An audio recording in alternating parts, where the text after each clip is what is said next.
Bonjour à toutes et à tous. L'année dernière, les chrétiens ont dû, comme tous leurs concitoyens, s'adapter aux conséquences du coronavirus sur leur vie et leurs activités. En l'absence d'Eucharistie et de rencontres en présentiel, beaucoup de paroisses ont imaginé toutes sortes de moyens pour rejoindre les personnes dans ce qu'elles vivent et développer des activités de solidarité. Aujourd'hui, certaines questions se posent dans l'Église. Ces initiatives sont-elles appelées à perdurer une fois que la pandémie sera derrière nous? Est-ce que la crise sanitaire a révélé des choses de l'Église auxquelles on n'avait peut-être pas conscience? Et à quoi pourra-t-elle ressembler à l'avenir? Avant d'aborder ces questions avec notre invité, je vous propose de découvrir une initiative concrète mise en place par une paroisse en région bruxelloise à travers un reportage réalisé par Corinne Owen et Jean-Louis Gios. Regardez.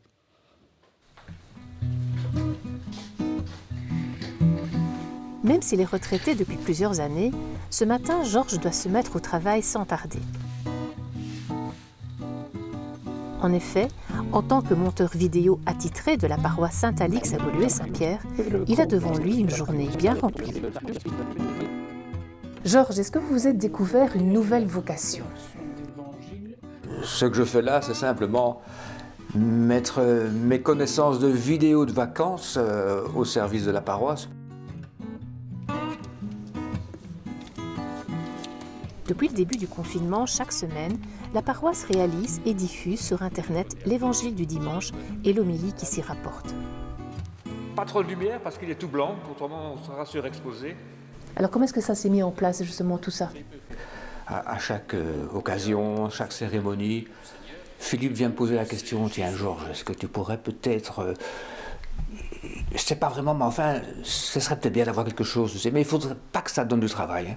Pas que ça te donne du travail, mais ce serait bien de l'avoir quand même. Oui, non, parce que...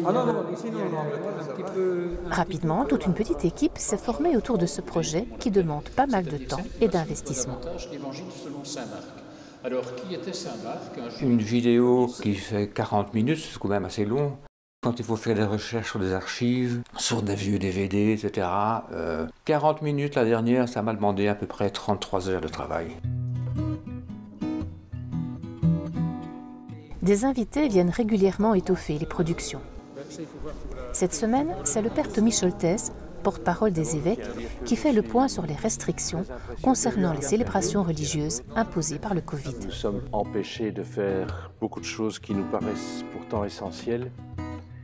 Et si les invités sont très variés, parfois, certains sont plus hauts en couleur que d'autres.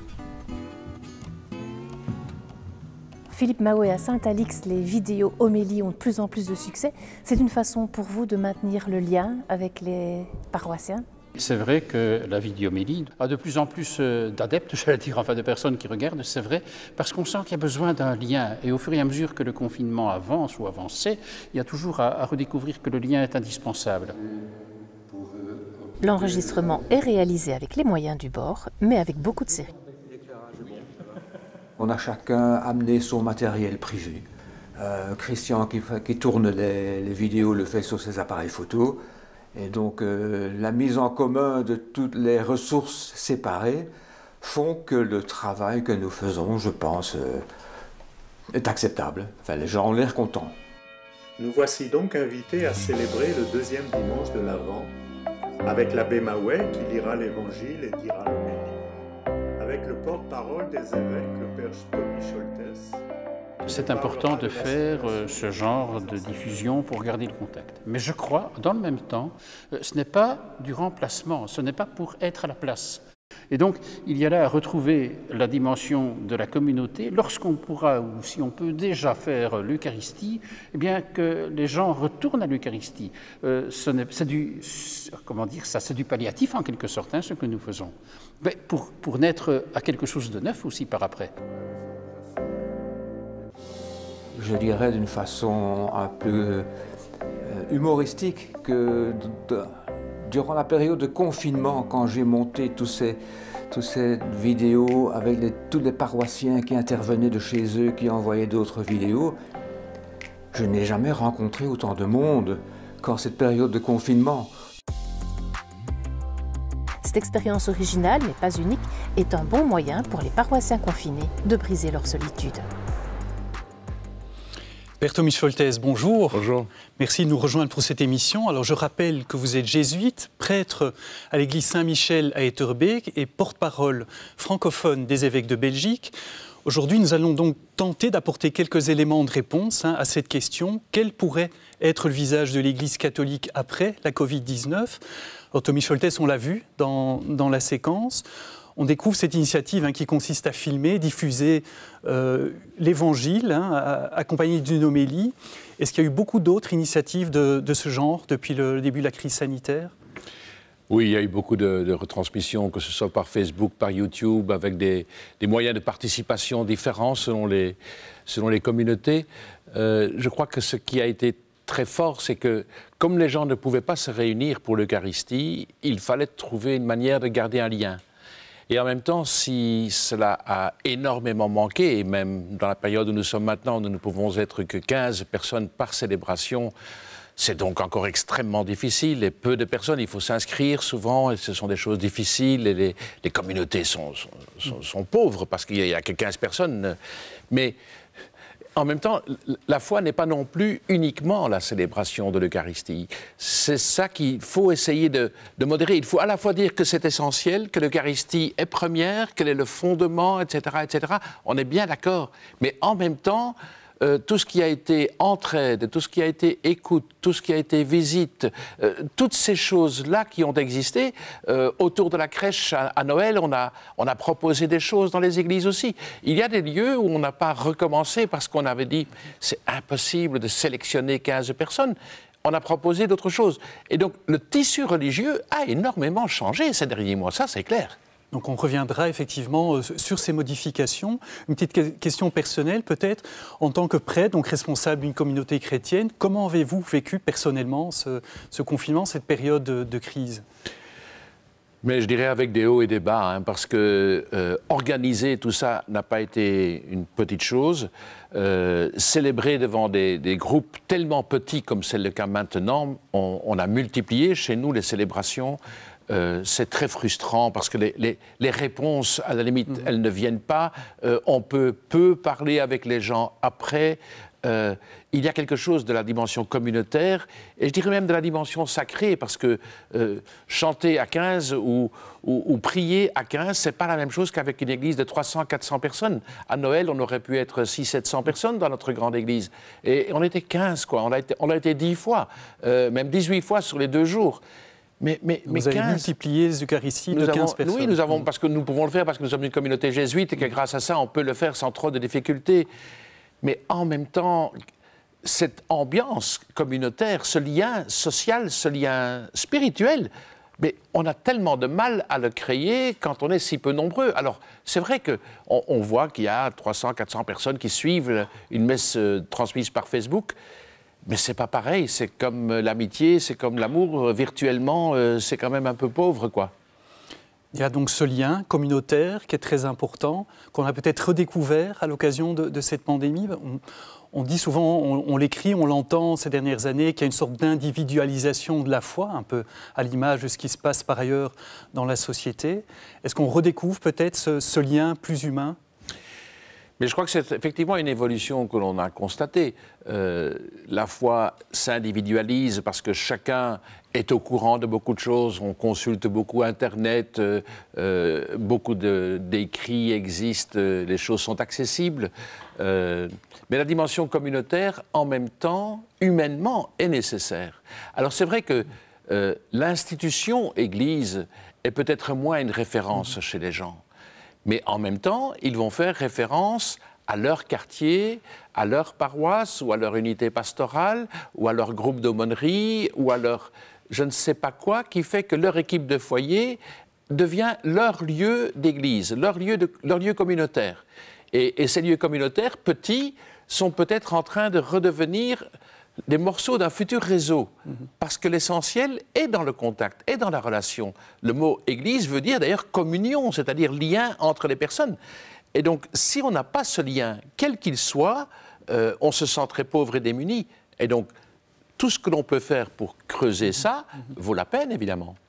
Donc on verra évidemment à l'avenir si ce lien communautaire pourra être maintenu, redéveloppé d'une autre façon. Alors vous avez aussi abordé, Tommy Scholtes, déjà la question de l'Eucharistie. De fait, un peu avant Noël, un certain nombre de chrétiens s'étaient plaints un petit peu de l'absence prolongée de messe, alors que l'ouverture des commerces non essentiels était autorisée. Le Conseil d'État a d'ailleurs donné raison en partie à cette demande, puisque vous l'avez dit, il y a pu y avoir des célébrations avec 15 personnes. Mais avant cela, donc, messe télévisée, nombreuses communautés chrétiennes qui proposent des diffusions d'Eucharistie par Internet, par YouTube ou autre.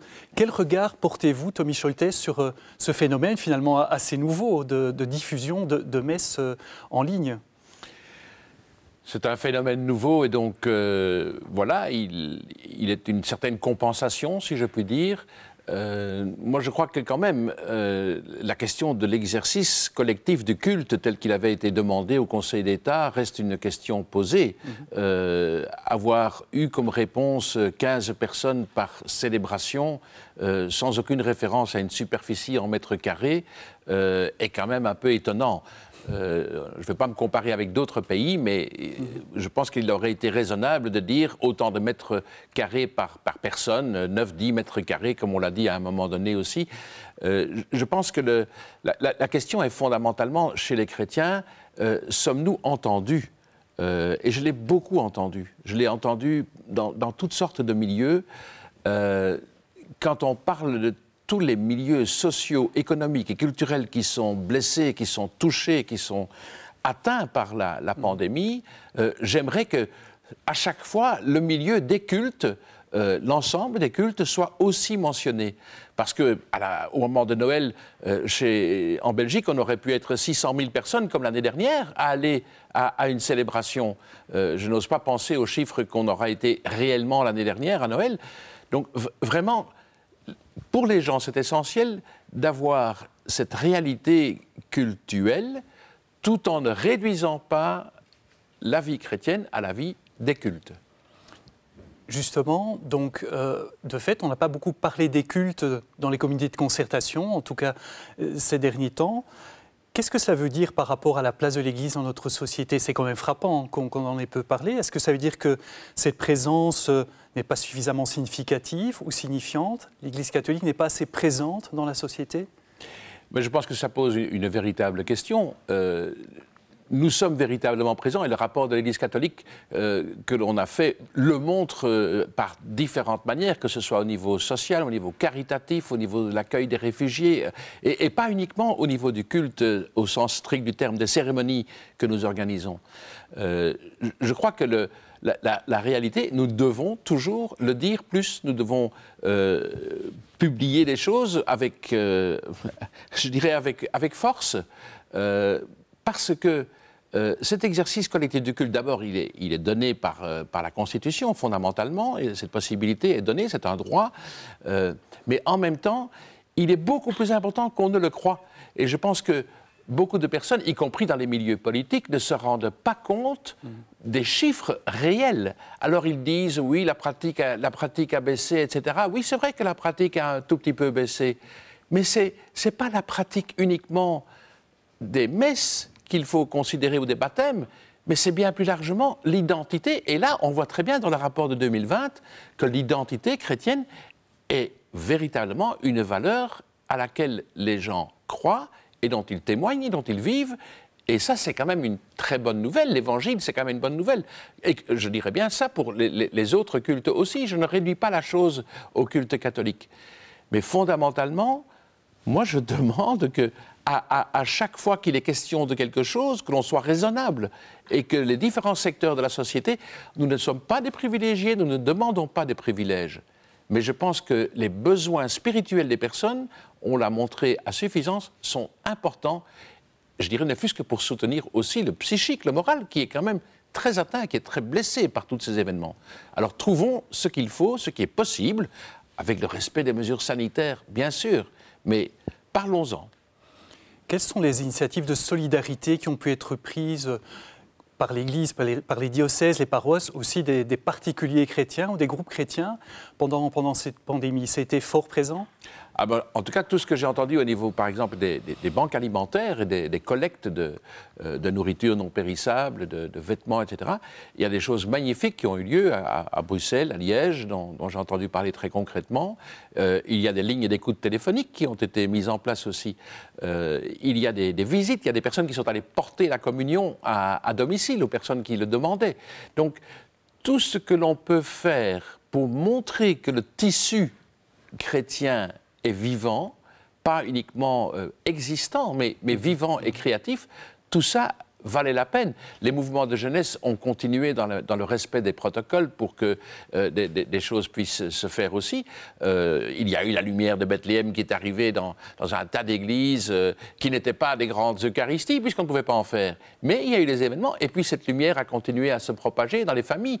Dans une paroisse de la région bruxelloise, il y a eu une initiative extraordinaire au moment de l'Avent, porter des boîtes à souliers avec tout le kit nécessaire pour le bricolage pour faire un vrai calendrier de l'Avent. Ça n'a l'air de rien, mais on est allé dans 52 familles en disant, tiens, créez ce calendrier de l'Avent.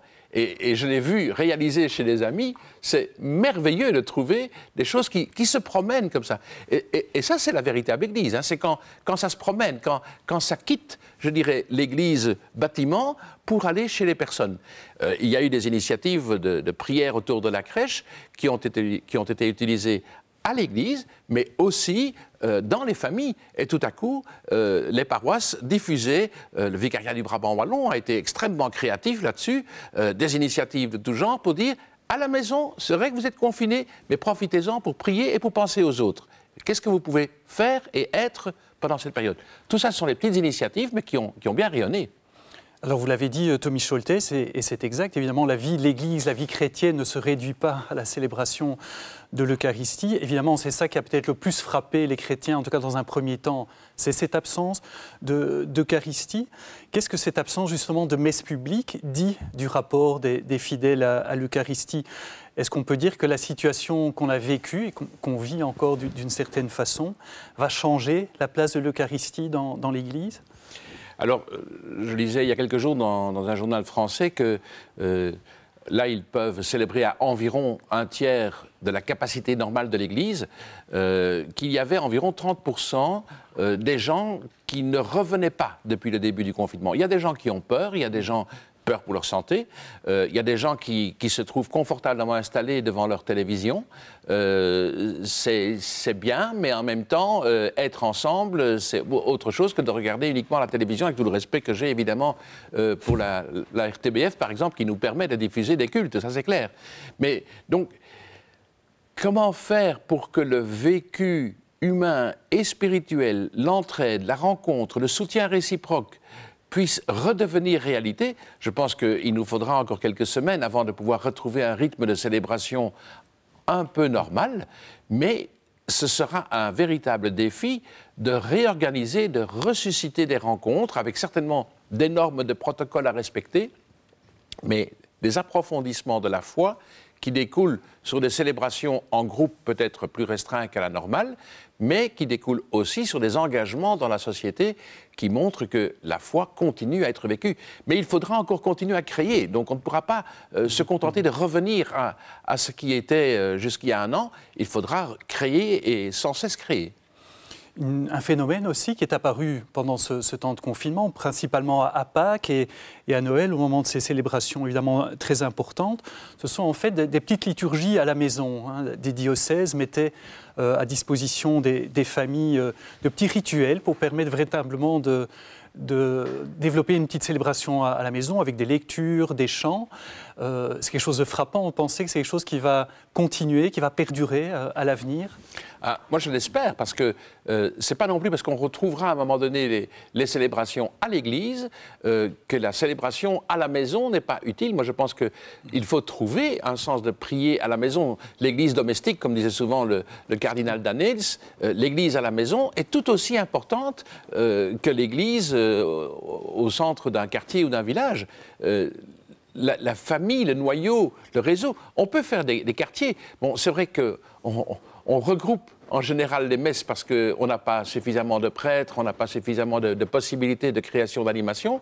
Ici, on est presque en train d'assister à quelque chose qui est non pas un regroupement parce qu'on ne peut pas, mais aussi à une décentralisation. Alors ce sont ce que nous appelons dans notre jargon des paraliturgies, c'est-à-dire pas vraiment des eucharisties évidemment, mais méditer la parole de Dieu, faire réagir des enfants ou des jeunes, faire se poser des questions sur toutes sortes de réalités de foi, ça peut être drôlement interpellant et les parents peuvent être bien interpellés par leurs jeunes et par leurs adolescents.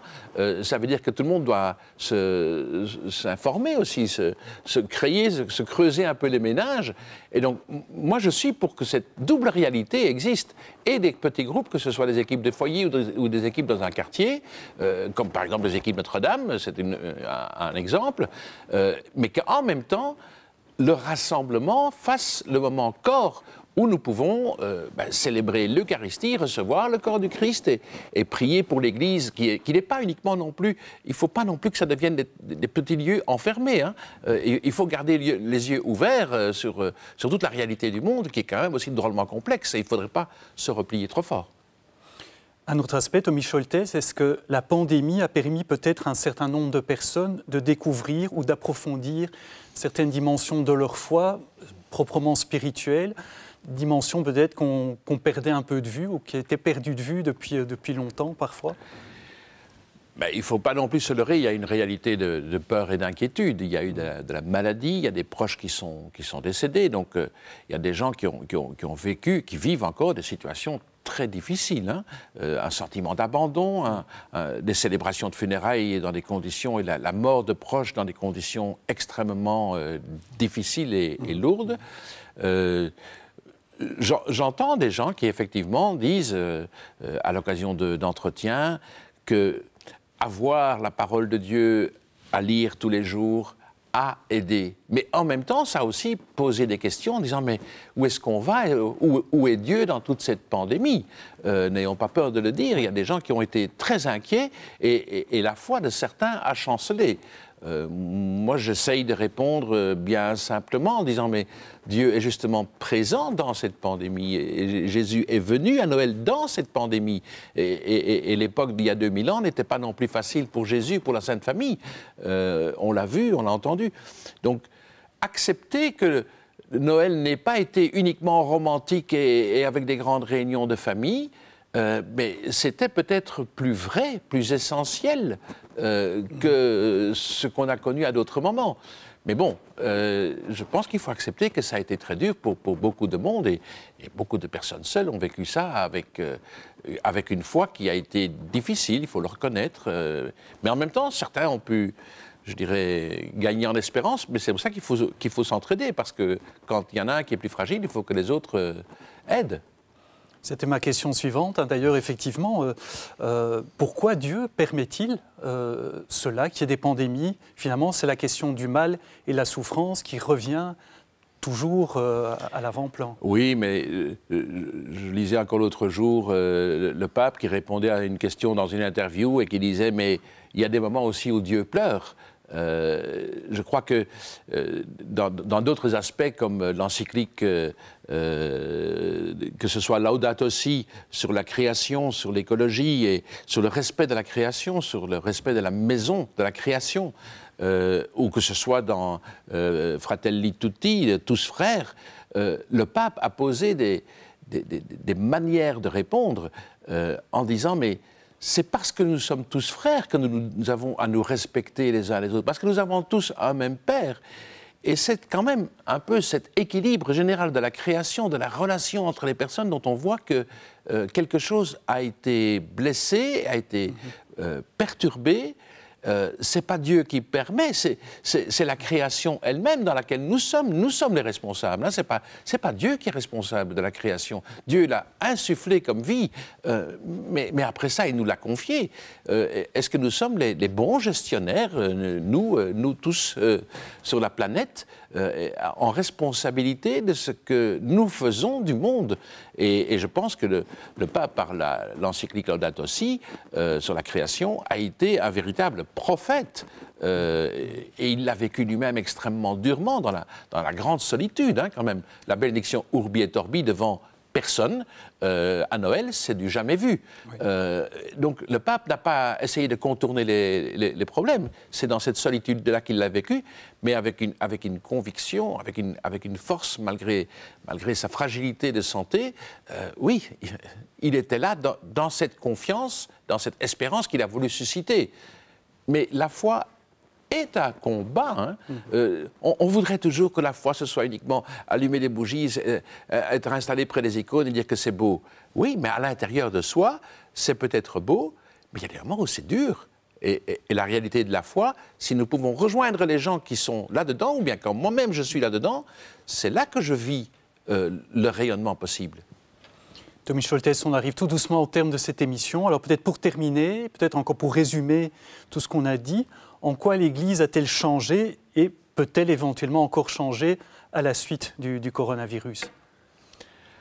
L'Église a beaucoup changé, certes, parce qu'elle a dû se réinventer dans ses modalités, que ce soit de célébration, que ce soit de réunions, de visites, etc.